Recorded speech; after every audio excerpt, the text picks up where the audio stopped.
What's up, everybody? You know who it is. It's Arsenal Fan Circle.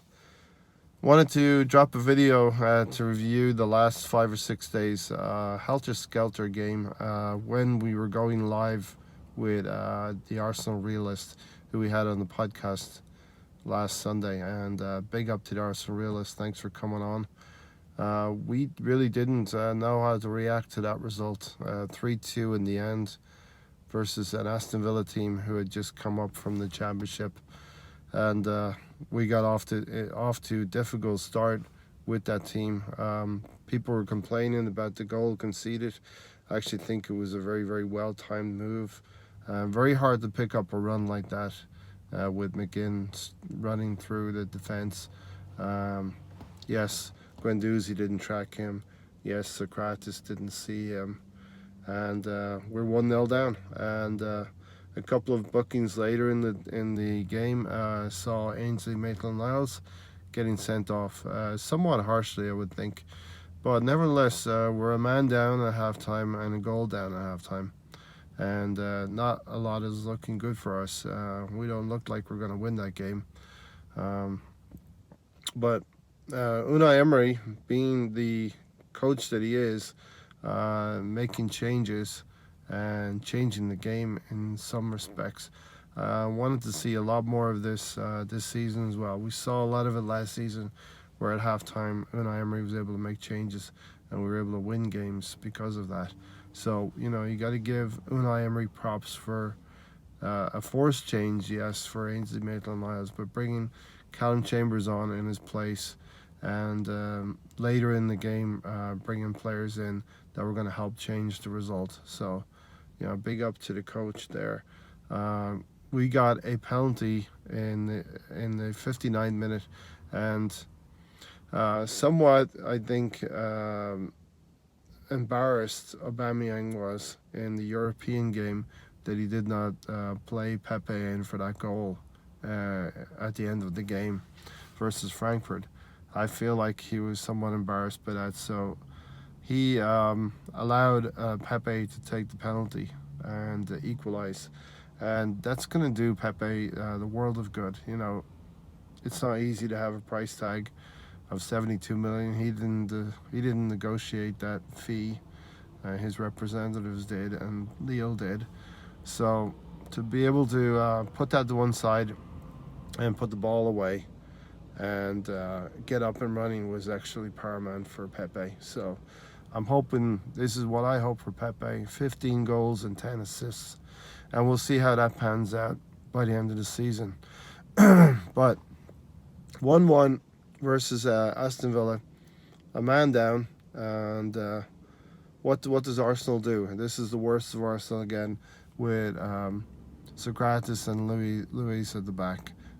We lose our concentration like we did at Old Trafford, and we concede a goal quite quickly after we got equalised. 2-1 down, things are looking really, really bad. Do we even get a point here with 10 men versus 11? But step up Callum Chambers, the ball is pinged around the box a little bit, and Callum Chambers dinks it into the top corner to get us tied up on 78 minutes. Now, here's the good for Arsenal. Our world-class strikers, and we have one of them. We had one of them on the pitch.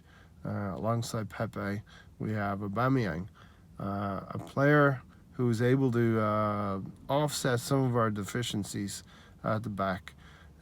Once again, he stepped up and was able to put a free kick away. We win 3-2, and you have to be gassed about that, because as a supporter, you're following the team through this roller coaster of a season, and as a supporter, you live for these moments. We're absolutely down in the dumps, losing 2-1, and you come back within a space of 10 minutes to win the game. So you're absolutely excited, and you can feel the blood flowing through your veins. So these are times where you need to enjoy the ride, because there's enough down. So that was definitely an up to win a game like that versus Aston Villa. A real shot in the arm for us in this season, and I think we can progress from that. So moving forward, we did progress. albeit with a completely changed team. The only player that actually played against Nottingham Forest was Callum Chambers, who had come on this in the Sunday versus Aston Villa. So Nottingham Forest at home in the Carabao Cup, 5-0 win. Really, really, really good performance. Some players that we've talked about coming back. Tierney making his debut, a really, really good debut and played really, really well. And now we can see him kick on and be part of the team and actually help the coach and a lot of supporters who are not are questioning the coach. So Tierney can help the coach. Bellerin came in, Holding and Chambers. These are 4 players who I would pick as our back 4 versus Manchester United on Monday. They all played very, very well. A lot of the young players played well. Joe Willock's taken a claim. Martinelli definitely is taking a claim for being a backup striker when we need him, when we don't have a Lacazette or an Aubameyang, or we need to give him some minutes in these competitions. Nelson playing well, popped up and scored a goal as well. So these are all good things, and these young players are going to step forward and take a stab at replacing some of our established players, such as Xhaka, such as David Luiz, and such as Socrates. So really, really good win with a much changed team. And we move forward. We play, the draw has not been that kind to us. We play Liverpool at the end of October next month. So that is a team that we can measure ourselves against. I see this as a really, really good way to challenge Liverpool and see where our squad is, full of youngsters in the next year or two. If we can, if our second team, our cup team, can play well against Liverpool's cup team, then who's to say that they won't progress in a year or two and move forward, and then the squad get better and actually challenge teams like Liverpool and Manchester City. So with that being said, things are looking bright. The team is playing better. Tierney, Bellerin, like I said, Holding, and Chambers, who had a really, really good game moving forward. I'd like to see on Monday Torreira, Willock, and Ceballos, because Willock has got some industry in him, can play very, very well and go box to box. Torreira is going to shield. He needs to play in his natural position, shield the back 4. That's what he is, a defensive midfielder. Unai Emery stopped playing him a little bit further. Dani Ceballos up front alongside Aubameyang and Pepe. And I would absolutely put Martinelli on the left-hand side. He deserves his chance in a big game. So let's see what happens. I want all of you to give me your predicted lineups, give me your predicted scores, and we will see what happens on Monday. I'm actually confident, and here's my predicted score as well. I think we'll actually win 2-1. Who knows if Ole Gunnar Solskjaer will even be coach on Monday. He probably will, but he's like a dead man walking, and there's not much left in him for the Manchester United job. Unfortunately, we do hope that he will stay in the job, because he's not 100%. He hasn't 100% fixed their problems, and we need Manchester United and Chelsea and Tottenham to have problems in this season. Last weekend was a good. It was a 6-point swing for us.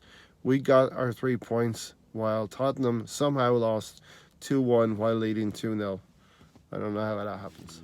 Chelsea put up a good show against Liverpool, but in the end they lost. Manchester United lost away to West Ham.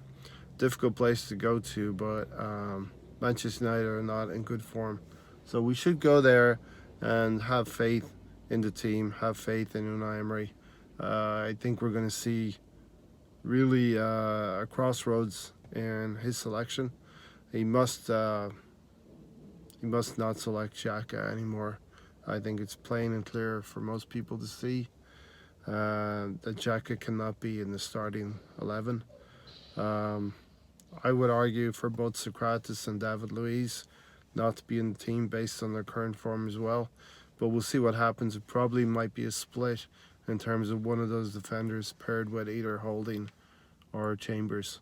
I wouldn't be surprised if you saw Socrates holding or David Luiz holding in the center of defense. But these are players. Some players are pushing for the first team place now, like Willock and especially Holding.